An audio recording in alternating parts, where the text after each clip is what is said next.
नमस्कार दर्शक बंधु आर आर ओडिया भक्ति चैनल रे मु आपण मानकु स्वागत जनाउची। आज आमे जानिबा सृष्टिर आरंभ केमिति हेला। भगवान विष्णु सृष्टिर आरंभ किपरि भाबरे करिथिले। द्वापर युग शेष और कली युग आरंभ। समस्त ऋषि मुनि माने यज्ञ स्थापना करिथिले। यज्ञ परे भगवान विष्णु को प्रसन्न कले।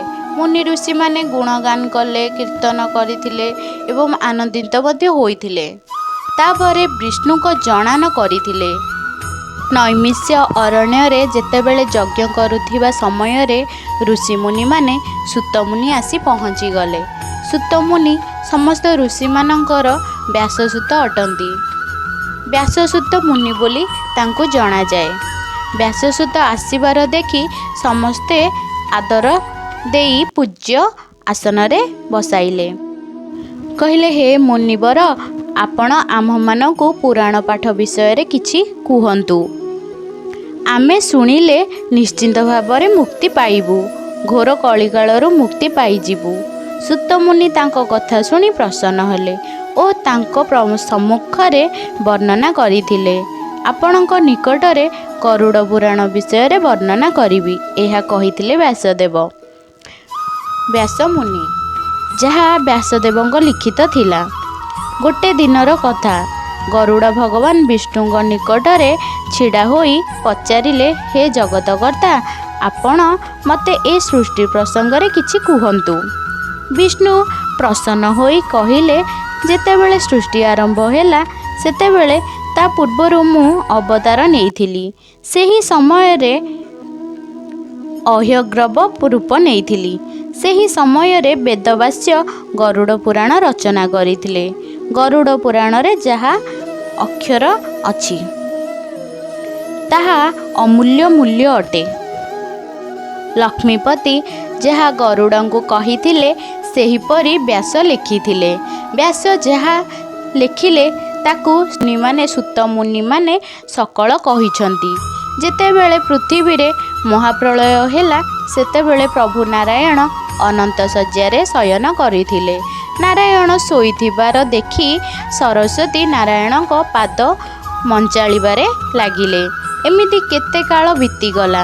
जेतेबेले प्रलय समय आसीगला, लक्ष्मीपति जोग निद्रा शांत हेबा कथा प्रभु हृदय रे चिंता करिथिले। प्रलय जलरू एक दानव जन्म नेला। भयंकर ओ निर्दय स्वभावर से थिला। सेतिरे प्रभुंग आघरे प्रवेश कला। हेले से देवी सरस्वती को सेतेबेले देखिथिला। जेतेबेले से देवी सरस्वती को देखिला सेतेबेले ता मनरे किछि अक्रिय भावना आसिला बा बलात्कार करबाकू जाउथिले। सेतेबेले दैत्यर नीतिगति जानी सेठारू पलाई गले देवी सरस्वती। से कौन सहजरे देवी सरस्वती को छाड़ी बीणा पाणी पछे पछे दैत्य गोड़ाइला। देवी निजको रक्षा करिबा पाई माया रचना करिथिले। तांकु कोमल वचन रे कहिले, मो स्वामी थाउ थाउ मु केमिति तुम सहित रमण करिबि। तापरे से मो स्वामी मते अपवाद देबे, ताहाकु मु किपरि सहिबि। तुमे गोटे काम कर, मो स्वामींकर विनाश करिदियो। मु दिन राति तुम सहित रमण करिबि। मते जदि पाइबाकू इच्छा करुछ ताहले मो स्वामी को विनाश करिदियो। सरस्वती देवींकर मोहमाया कथा दैत्य जानी पारिला नाही। कमलापति शयन करुथिबा अवसर रे दैत्य तांको गदारे प्रहार करिला। विष्णु भगवान को देहरे गदा बाजिबारु तांको देहरु अग्नि बाहरिला। प्रभुंकर जोग निद्रा संगे संगे भांगीगला। नारायण देखिले असुरर गदा धरिअछि एवं रागी गले भगवान विष्णु। गदाधर प्रभु दैत्य उपर को डेई पड़िले। दैत्य सहित भगवान विष्णु जुग जुग जाए युद्ध करिथिले, जहा काल काल धरी चलीथिला। किंतु केही काहारी को युद्धरे परास्त करि पारिले नाही। दैत्य यह जानी पारिला ए निश्चिंत भगवान अटंती। एहांगु ब्रह्मांड रे केही मारि पारिबे नाही। एहा चिंता करी दैत्य भगवान को कहिला, हे भगवान विष्णु, मो उपरे दया करंतु। ମୋତେ ଅସୁର ଜନ୍ମରୁ ମୁକ୍ତି କରିଦିଅନ୍ତୁ। ଭଗବାନ ତାହା ଉପରେ ଦୟା ଦେଖାଇଲେ ଏବଂ ସେ କହିଲେ କି ତୋହର କାୟାକୁ ଲକ୍ଷ କୋଟିରେ ବିସ୍ତାର କର। ଦୈତ୍ୟ ଏହା ଶୁଣି ତାର କାୟାକୁ ବଢ଼ାଇଲା। ଚକ୍ରଧର ଚକ୍ରକୁ ଧରି ଦୈତ୍ୟ ମୁଣ୍ଡକୁ କାଟିଦେଲେ ଏବଂ ତାଙ୍କୁ ମୁଣ୍ଡ ଗଣ୍ଡି ଅଲଗା କରିଦେଲେ। ଭଗବାନ ବିଷ୍ଣୁ ତାଙ୍କ ଶକ୍ତି ବଳରେ ତାଙ୍କୁ ସ୍ତ୍ରୀ ରୂପରେ କରିଦେଲେ ଓ ନିଜ ଦେହରୁ ଚୁଟି ଉପାଡ଼ି ସେ ପ୍ରଳୟ ଜଳରେ ସ୍ଥାପିତ କରିଲେ। ସେହି ଦିନଠାରୁ ମେଦିନୀ ସୃଷ୍ଟି ହେଲା। ଏହାପରେ ପ୍ରଭୁ ତ୍ରିଲୋକ ସୃଷ୍ଟି କରିବାକୁ ପ୍ରଚାର କରିଲେ ବା ବିଚାର କରିଲେ। ଠିକ୍ ସେହି ସମୟରେ ଆଦିମାତା ମୋହିନୀ ରୂପ ଧରି ନାରାୟଣଙ୍କ ନିକଟରେ ପହଞ୍ଚିଲେ। ନାରାୟଣଙ୍କୁ କାମ ଶକ୍ତିରେ ଆକୃଷ୍ଟ କରିଲେ। ପ୍ରଭୁଙ୍କ ଠାରୁ ବ୍ରହ୍ମବିନ୍ଦୁ ବାହାରିଲା। ସେହି ବ୍ରହ୍ମବିନ୍ଦୁକୁ ଆଦିମାତା ତାଙ୍କ ଦେହରେ ଧାରଣ କରିବା ପାଇଁ ଭାବିଲେ। କିଛି ସମୟ ଗଲା ପରେ ବ୍ରହ୍ମବିନ୍ଦୁ ଧରି ନ ପାରି ଦେବୀ ପ୍ରଳୟ ଜଳରେ ପକାଇଦେଲେ ଓ ସେହି ବ୍ରହ୍ମବିନ୍ଦୁରୁ ଜନ୍ମ ନେଲେ ଓମ୍କାର।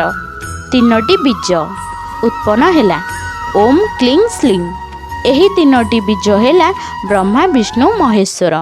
ବ୍ରହ୍ମାଙ୍କୁ ସୃଷ୍ଟିର ସର୍ଜନ ପାଇଁ ଆଜ୍ଞା ଦେଲେ ଭଗବାନ ବିଷ୍ଣୁ ଏବଂ ଶିବଙ୍କୁ କହିଲେ ସବୁବେଳେ ଆପଣ ଯୋଗରେ ବସିଥାନ୍ତୁ ଓ ଯେତେବେଳେ ପାପ ଅଧିକ ବଢ଼ିଯିବ ସେତେବେଳେ ସଂହାର କରିବେ।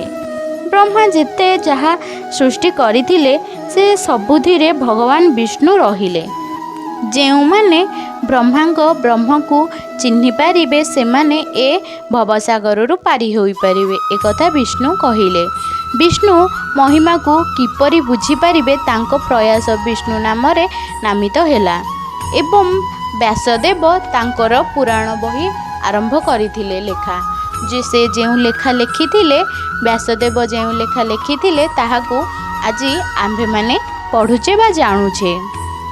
ଏହାକୁ ପଢ଼ିଲେ ମନୁଷ୍ୟ ନିଶ୍ଚିନ୍ତ ଭାବରେ ମୁକ୍ତି ପାଇପାରିବ। ତ ଦର୍ଶକ ବନ୍ଧୁ ଭିଡ଼ିଓଟି କେମିତି ଲାଗିଲା ଆମକୁ କମେଣ୍ଟ ମାଧ୍ୟମରେ ଜଣାଇବେ ଏବଂ ଯଦି ଚ୍ୟାନେଲକୁ ସବସ୍କ୍ରାଇବ୍ କରିନାହାନ୍ତି ତାହେଲେ ସବସ୍କ୍ରାଇବ୍ କରିଦିଅନ୍ତୁ ଏବଂ ବେଲ୍ ଆଇକନ୍କୁ କ୍ଲିକ୍ କରିଦିଅନ୍ତୁ, ଯେମିତି ସର୍ବପ୍ରଥମେ ଆମର ନୋଟିଫିକେସନ୍ ଆପଣଙ୍କ ପାଖରେ ପହଞ୍ଚି ଯାଇପାରିବ। Thank you.